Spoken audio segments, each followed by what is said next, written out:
नमस्कार, आपण पाहता स्टार वन महाराष्ट्र जनसामान्याचं निर्भीड व्यासपीठ। आजच आपल्या चॅनलला लाईक करा, सबस्क्राईब करा, शेअर करा। लोकसभा निवडणूक आता काही आठवड्यांवरच येऊन ठेपली आहे। अशात राज्यातील राजकारणात हालचालींना वेग आलाय। भाजपने नवनीत राणा यांना अमरावती लोकसभेचं तिकीट जाहीर केलंय। अमरावती लोकसभा मतदारसंघातून नवनीत राणा पुन्हा एकदा निवडणुकीच्या रिंगणात उतरलाय। त्यांना भाजपने तिकीट जाहीर केलंय।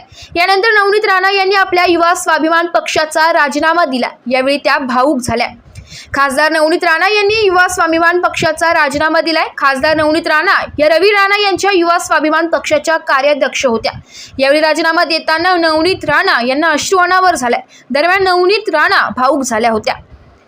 राजीनामा दिल्यावर प्रतिक्रिया देताना त्या म्हणाल्या की एका छोट्या संघटनेला मोठ्या पक्षाचं रूप देणं एक आमदार या पक्षाने घडवला, त्याच पक्षाने खासदार बनवलं, त्याच पक्षाने एका छोट्या कार्यकर्त्याला अमरावतीची खासदार म्हणून मोठी जबाबदारी दिली आहे। अशा पक्षाचा राजीनामा देण्याची भावना ती धाकधुकी कायम आहे।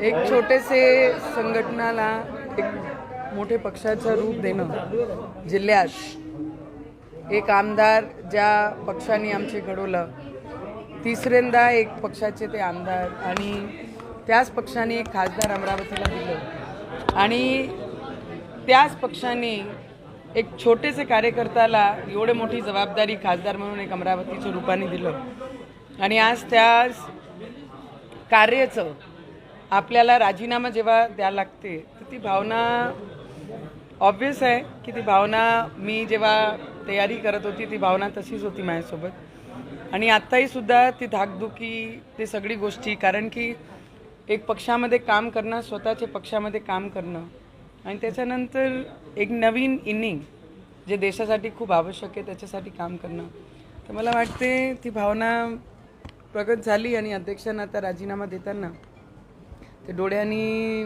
आनंदाचे आसू म्हणा की जी भावना 12-13 वर्ष या पक्षामध्ये काम केला, पूर्ण परिवाराला घेऊन एक पक्षाला आपण चाललो, तर ती भावना साहजिक आहे की ते डोळ्याच्या माध्यमातून, अश्रूच्या माध्यमातून आलेली। ठीक आहे, हिंदी